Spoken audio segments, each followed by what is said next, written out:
My name is Nicholas Short from MD Anderson Cancer Center. And so what are the options for older patients with AML prior to stem cell transplant? So I think our treatment of older adults with AML has really revolutionized in the last several years, and mainly because now we have lower intensity effective combinations, particularly azacitidine or decitabine in combination with venetoclax.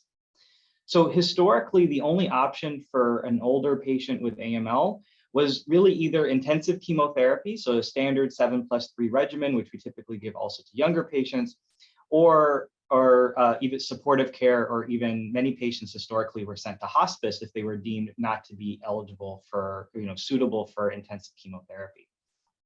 So historically, we really tried to push the age of patients who could receive intensive chemotherapy. So when I talk about older adults, I'm talking generally about 60 patients, say age 60 and older, although the exact cutoff varies in studies.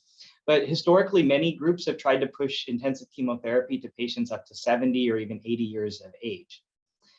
Now, the problem with this is that when we give someone who's 60 and older, certainly 70 or 75 or older, intensive chemotherapy, they tolerate it much less well than someone who's younger because they have multiple comorbidities, perhaps, or even patients who appear fit, who appear in good shape, who are in their 60s or 70s, can still have major complications with intensive chemotherapy, including dying with the induction.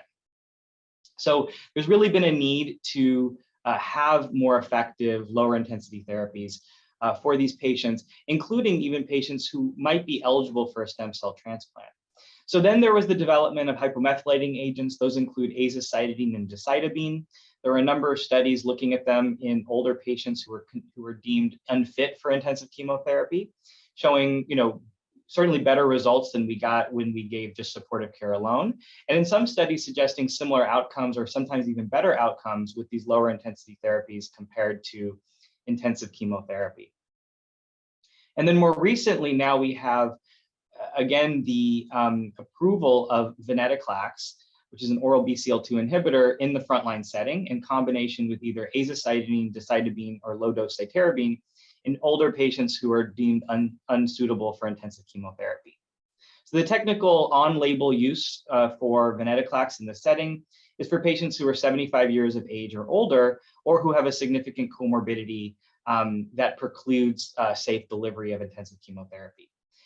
However, at my institution and at many others, we're now wondering whether or not that this treatment might be adequate and maybe even better than intensive chemotherapy for patients who are older, but don't necessarily meet the on-label use of venetoclax. So I'm talking about patients generally between 60 to 75 years of age who don't have a very significant comorbidity, who appear that perhaps that they might be fit enough to receive intensive chemotherapy, but we still might be a little anxious about the tolerability in these patients.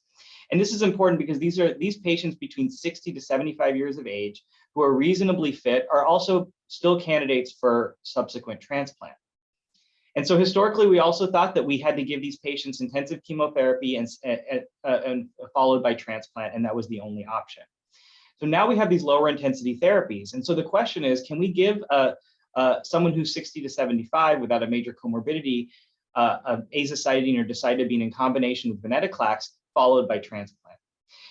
And now we have some emerging data to suggest that that is a safe approach. And in fact, the survival data after transplant appear that they might even be, there certainly look no worse, and perhaps they might even be better than patients who receive intensive chemotherapy.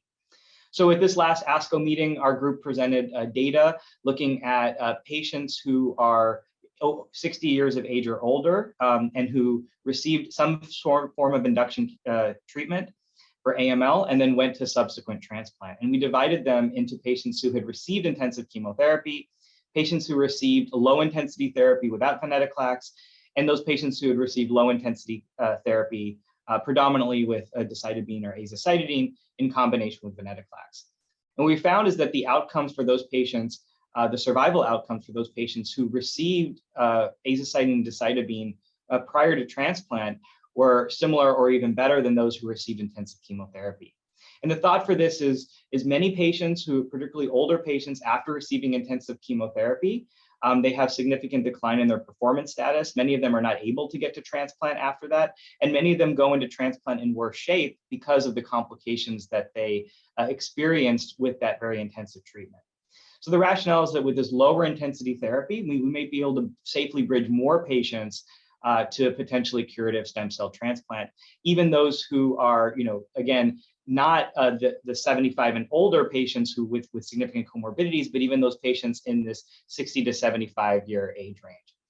So that's our approach at our institution, is we treat all patients, even whether they're eligible for intensive chemo, whether they're eligible for transplant or not, who are 60 years of age or older, generally speaking, with a low intensity regimen in combination with Venetoclax.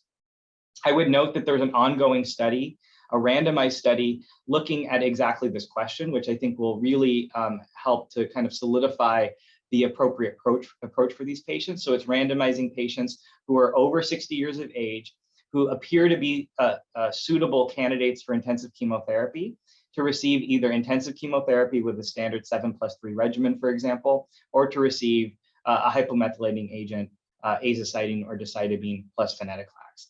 It'll be very interesting to see the results from that study, to see whether or how patients do, for example, how many of them are able to go to transplant. And also there's important quality of life metrics built into that. So in conclusion, I think that the treatment of AML for older patients is rapidly evolving. Now that we have azacitidine and Venetoclax based regimens, I think that that's really the wave of the future. And many of, like as I mentioned, at our institution and at others, we're really pushing the age down further, trying to see if we can give more patients this safer therapy as a bridge to transplant and trying to rely less on intensive chemotherapy. Thank you very much for your attention.